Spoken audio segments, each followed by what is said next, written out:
अंधेरे में बैठकर अपना मुंह क्यों छुपा रहा है? अगर तूने अपनी माँ का दूध पिया है तो आकर इस माँ से मुकाबला कर जिसका खून तूने पानी की तरह बहाया है। जा कहाँ रहा है? जवाब क्यों नहीं देता? क्यों मेरे बेटे के पीछे पड़ा है? इसीलिए ना उसने कहा था तू इस दुनिया में जरूर आया है, मगर बगैर किसी की मर्जी के। अरे तुझे तो तेरी माँ भी पैदा करके खुश नहीं हुई। कोई माँ अपने कलेजे के टुकड़े को अपने से अलग नहीं करती। तू उसके लिए बोझ था, इस धरती के लिए बोझ है। अगर तुझ में जरा सी भी गैरत है तो चुल्लू भर पानी में डूबकर मर जा, या तो अपने हाथों से अपना गला घोट ले।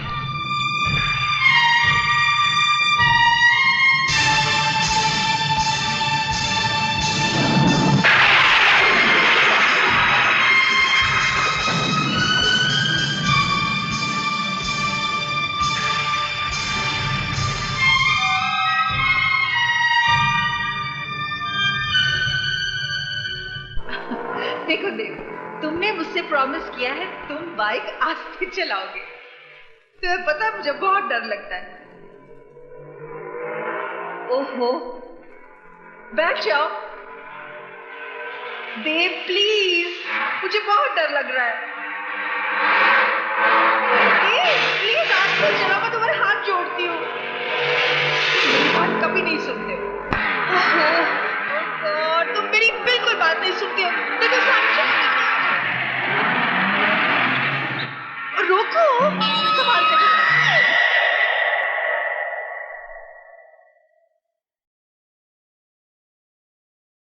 रुक क्यों गई? आगे बढ़िए और घोट दीजिए मेरा गला। सच कहती हैं आप, बिना पाप के नाम की जिंदगी बोझ बन गई है।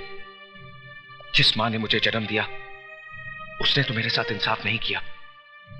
आप ही थोड़ी देर के लिए मेरी मां बन जाइए और मुझे अपनी नाजायज औलाद समझकर मेरा गला घोट दीजिए। घोट दीजिए मेरा गला। मेरी मौत आपकी जिंदगी को खूब दुआएं देगी। घोट दीजिए मेरा गला, घोट दीजिए, घोट दीजिए मेरा गला।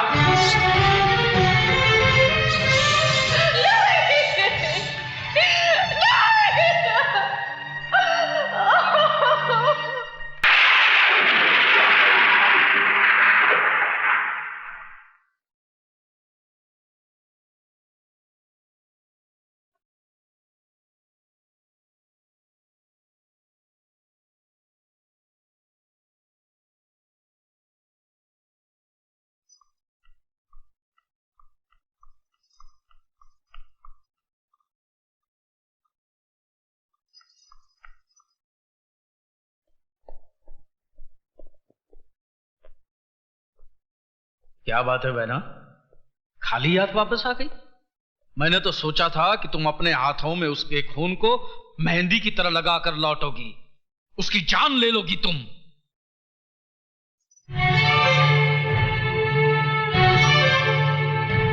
20 साल से वो मरा हुआ ही था मेरे लिए।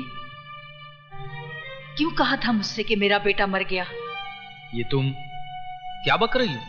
मेरी तो समझ में कुछ नहीं आ रहा। झूठ बोल रहे हो तुम। उस दिन भी तुमने झूठ बोला था और आज भी तुम झूठ बोल रहे हो। बहन, मैं तुम्हारी सौगंध खाकर। तुम जैसे भाई में और एक कसाई में कोई फर्क नहीं है। अगर तुमने विजय की बाप की शक्ल देखी होती तो अपनी मनहूस शक्ल मुझे कभी नहीं दिखाते। ये देखो,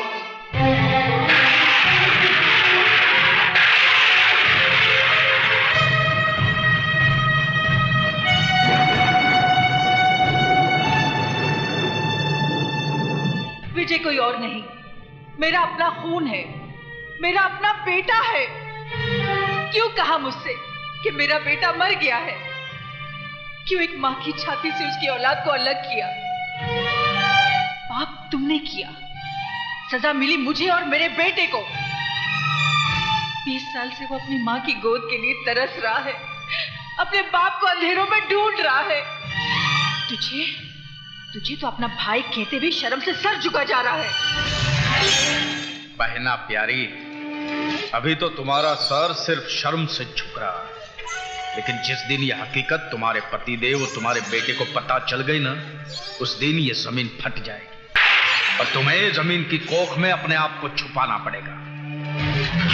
और बहना प्यारी, 20 साल पहले भी मैंने तुम्हारा भला ही सोचा था। अगर उस दिन मैंने तुमसे ये कहा ना होता तो ये दुनिया, ये समाज तुम्हारी नजरों के सामने तुम्हारी नाजायज औलाद को चीते ची मार देती। जिस तरह तुम्हारी नाजायज औलाद को तुम्हारे बगैर जीने की आदत पड़ गई है, उसी तरह बहना प्यारी तुम भी एक आदत डाल दो। इसलिए भूल जाओ कि देव नाम का कोई तुम्हारा प्रेमी था, और भूल जाओ कि विजय नाम का कोई तुम्हारा बेटा भी है।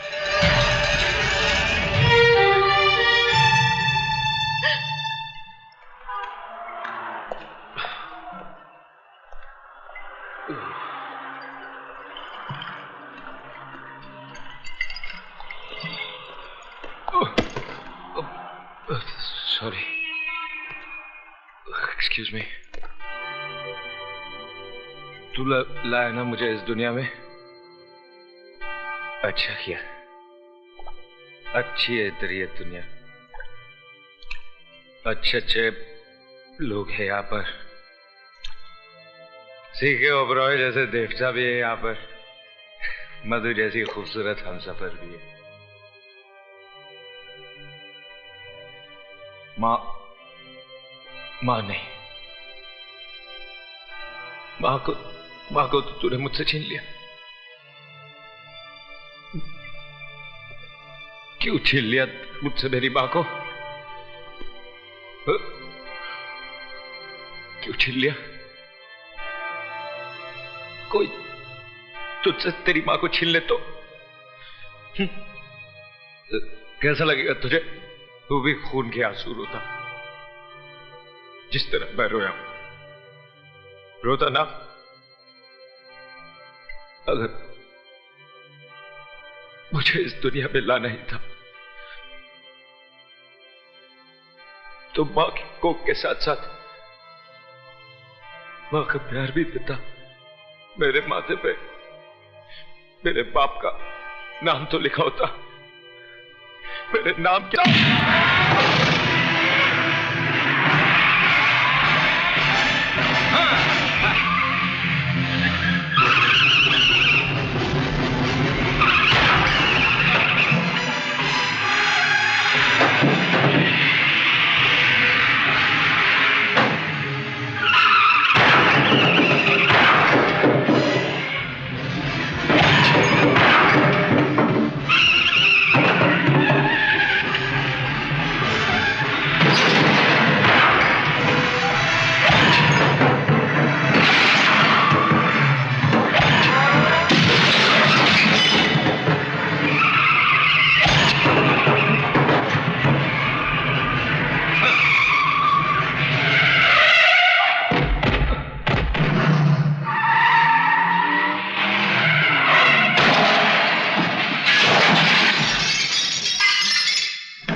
my God!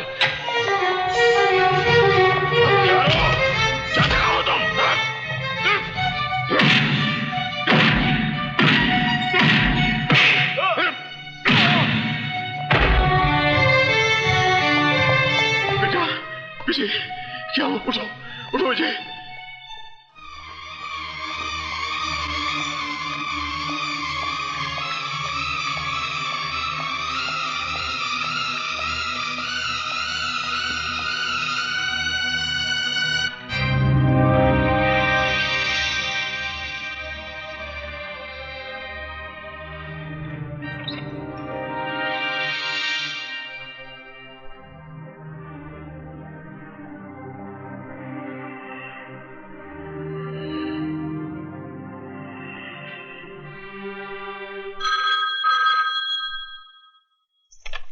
हेलो, भाभी जी, डॉक्टर शर्मा बोल रहा हूँ भाभा हॉस्पिटल से।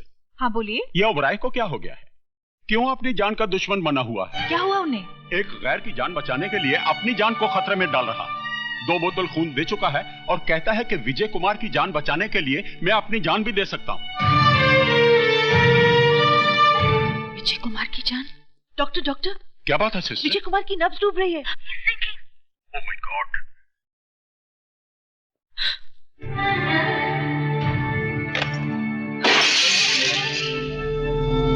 बहना बहना प्यारी, अभी तो तुम्हारा सर सिर्फ शर्म से झुक रहा, लेकिन जिस दिन ये हकीकत तुम्हारे पतिदेव तुम्हारे बेटे को पता चल गई ना, उस दिन ये जमीन फट जाएगी, और तुम्हें जमीन की कोख में अपने आप को छुपाना पड़ेगा।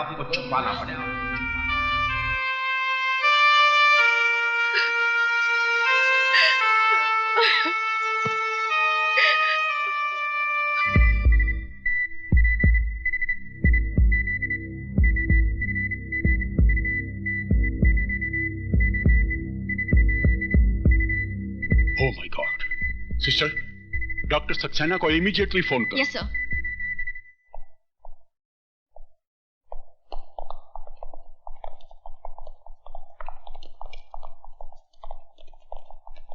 इंस्पेक्टर साहब, मैं आप ही का इंतजार कर रहा था।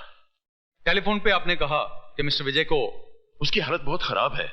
आप मेरा स्टेटमेंट लेकर उन लोगों को अरेस्ट कीजिए। I am sorry mister Oberoi, statement तो मुझे विजय की लेनी पड़ेगी। लेकिन कैसे लेंगे आप उसका स्टेटमेंट? वो बेहोश पड़ा है, पता नहीं कब होश आएगा। अगर उसे कुछ हो गया तो क्या आप उसकी लाश का स्टेटमेंट देंगे? मैंने उन लोगों को देखा है। क्या आप उन लोगों को पहचान सकते हैं? मैं उन्हें आपके सामने लाकर खड़ा कर सकता हूं। कौन है वो लोग? यूनियन लीडर संपत, मेरा साला जगत और राजा ओबेरॉय। राजा ओबेरॉय? वो तो आपका बेटा है।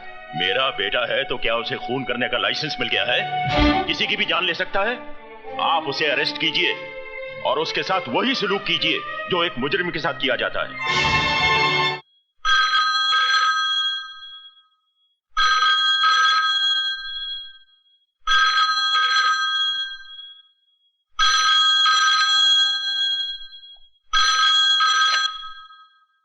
डॉक्टर साहब, विजय कैसा है? बच तो जाएगा ना? कौन?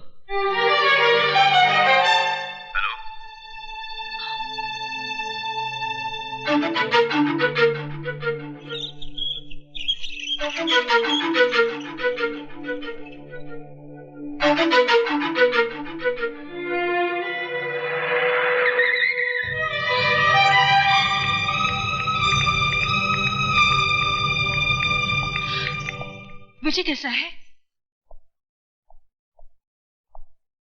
मैं पूछ रही हूं, विजय कैसा है? आप जवाब क्यों नहीं देते? कैसा है विजय? मर गया विजय। नहीं, नहीं, कह दो ये झूठ है, ये झूठ है, ये झूठ है।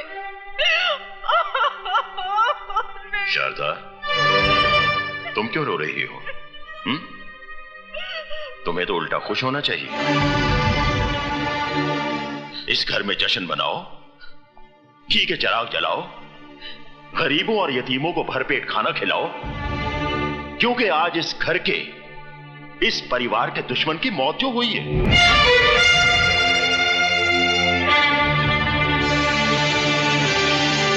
वो हमारा कोई रिश्तेदार तो था नहीं। हमारा सगा संबंधी होता तो हम उसके लिए आंसू बहाते, उसका मातम करते, लेकिन वो हमारा ही नहीं, इस दुनिया में किसी का कुछ नहीं था। ना किसी का दोस्त, ना किसी का भाई, और ना ही किसी का बेटा। तो फिर ऐसे लावारिस के लिए आंसू क्यों बहाना? अरे उसके लिए तो उसकी मां ने आंसू नहीं बहाया होगा, तो फिर तुम क्यों रो रही हो? क्योंकि मैं ही उसकी मां हूं। इस कोख से मैंने ही उसे जन्म दिया है। हाँ, मैंने। मुझे भी मार डालो, मुझे नहीं जीना है, मुझे भी मार डालो, मुझे मार। मैंने तुम्हें यह थप्पड़ इसलिए नहीं मारा कि तुमने नाजायज औलाद को जन्म दिया है, बल्कि इसलिए कि उसे जन्म देने के बाद तुमने उसे मां का प्यार नहीं दिया, उसे मां की ममता नहीं दी। इसमें मेरा कोई कसूर नहीं है। मेरे भाई ने मुझसे झूठ बोला था, कहा कि मुझे मरा हुआ बच्चा पैदा हुआ। कुछ दिन पहले ही मुझे पता चला विजय मेरा ही बेटा है, मेरा ही बेटा है। और जब पता चल ही गया था तो फिर तुमने उसे अपनाया क्यों नहीं? मैं डरती थी कहीं ये समाज आपकी इज्जत। समाज, इज्जत, इंसान की जान से बढ़कर है ये समाज और इज्जत। बाप के खून और मां के दूध से ज्यादा कीमती है क्या ये समाज और इज्जत? तुम्हें मुझसे आकर कहना चाहिए था कि विजय तुम्हारी नाजायज औलाद नहीं बल्कि तुम्हारे प्यार की निशानी है।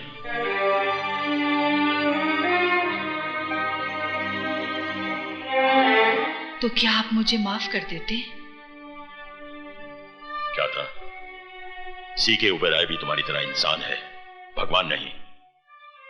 अगर तुम गलती कर सकती हो तो मैं भी गलती कर सकता हूं। मैं विजय को सिर्फ अपनाता ही नहीं बल्कि उसे अपना नाम भी देता। मैं ही बदनसीब नहीं, मेरा विजय भी बदनसीब था। काश अगर वो आज जिंदा होता तो अपने साथ उसका भी सर आपके कदमों में डाल देती।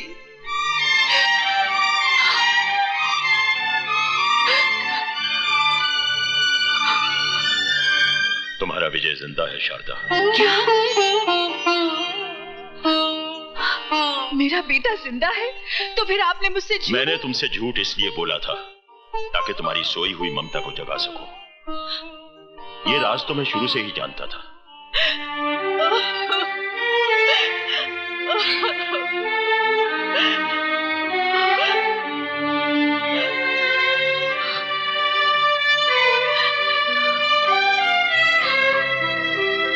चलो शारदा, हॉस्पिटल में तुम्हारा बेटा तुम्हारा इंतजार कर रहा है। आप इंसान नहीं देवता है।